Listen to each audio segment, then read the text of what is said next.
আওয়ামী লীগের রাজনীতিতে এখনো শেখ হাসিনার নেতৃত্ব অনিবার্য, এর কোনো বিকল্প নেই। এটাই ধ্রুব সত্য, এটাই বাস্তবতা। ২১ বছর রাস্তায় থাকা আওয়ামী লীগকে ক্ষমতায় নিয়ে আসা, মুক্তিযুদ্ধের চেতনাকে প্রতিষ্ঠিত করা, এটা শেখ হাসিনার নেতৃত্বেই সম্ভব হয়েছে। বহুদা বিভক্ত আওয়ামী লীগ, চরম প্রতিকূল পরিস্থিতি, বঙ্গবন্ধুর খুনিদের দাম্ভিকতা, স্বাধীনতা বিরোধীদের পৃষ্ঠপোষকতা, এত প্রতিকূল পরিস্থিতিকে মোকাবেলা করে আওয়ামী লীগকে মেইন স্ট্রিমে আনার কৃতিত্ব আওয়ামী লীগের কোটি কোটি নেতাকর্মীদের যেমন, কিন্তু নেতৃত্বের মূল কৃতিত্ব শেখ হাসিনার, এর কোনো বিকল্প ছিল না, এটা প্রমাণিত সত্য। কতবার আওয়ামী লীগকে নিয়ে কত রকম অনাকাঙ্ক্ষিত পরিস্থিতি হয়েছে, দলে ভাঙন, গ্রুপিং করা, দল ভেঙে অন্য দল করা, নানা পরিস্থিতিকেও কিন্তু তিনি মোকাবেলা করেছেন। বিশ্ব পরিমণ্ডলে মোকাবেলা করা, দেশের অভ্যন্তরে মোকাবেলা করা, বিভিন্ন প্রশাসনিক প্ল্যাটফর্মকে সমন্বয় করা সহ নানা পরিস্থিতিকে মোকাবেলা করতে গিয়ে তিনিই একমাত্র যিনি বারবার মৃত্যুর মুখোমুখি হয়েছেন। এতবার মৃত্যুর মুখোমুখি আওয়ামী লীগের অন্যান্য কোনো নেতারা হননি।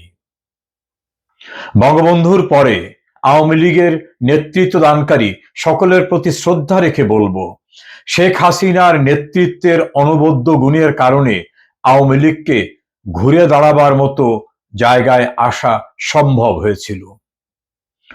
এখন ক্রান্তিকাল, এই সময় চায়ের টেবিলে, রেস্টুরেন্টে, আড্ডায়, ভুয়া অনলাইন পোর্টালে অথবা ইউটিউবে অথবা বেনামিতে শেখ হাসিনার ব্যর্থতার কথা বলার পাশাপাশি এটা চিন্তা করা উচিত, যা কিছু সাফল্য তা কিন্তু তার নেতৃত্বে এসেছে। ব্যর্থতার কথা বললে সে দায় দায়িত্ব আমাদের প্রত্যেকেরই। আমরা কে কতটা সফলতার সঙ্গে সংগঠনকে গোছাতে পেরেছি, আমরা কে কতটা পরিস্থিতি মোকাবেলা করার জন্য প্রতিরোধ গড়ে তুলতে পেরেছি।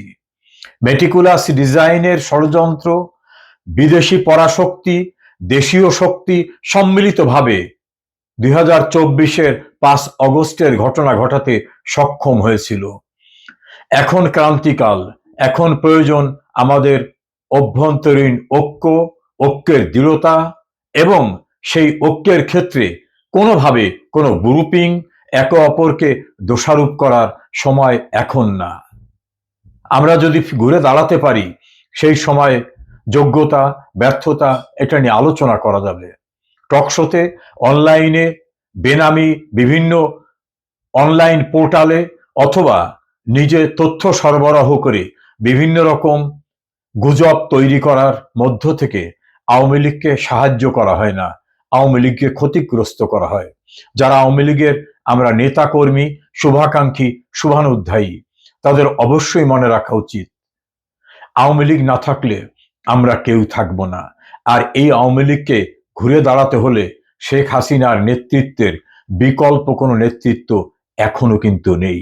শেখ হাসিনা আওয়ামী লীগের জন্য, শুধু আওয়ামী লীগের জন্য না, মুক্তিযুদ্ধের পক্ষের সকলের জন্য অনিবার্য নেতৃত্ব, তার বিকল্প এখনো কেউ নেই।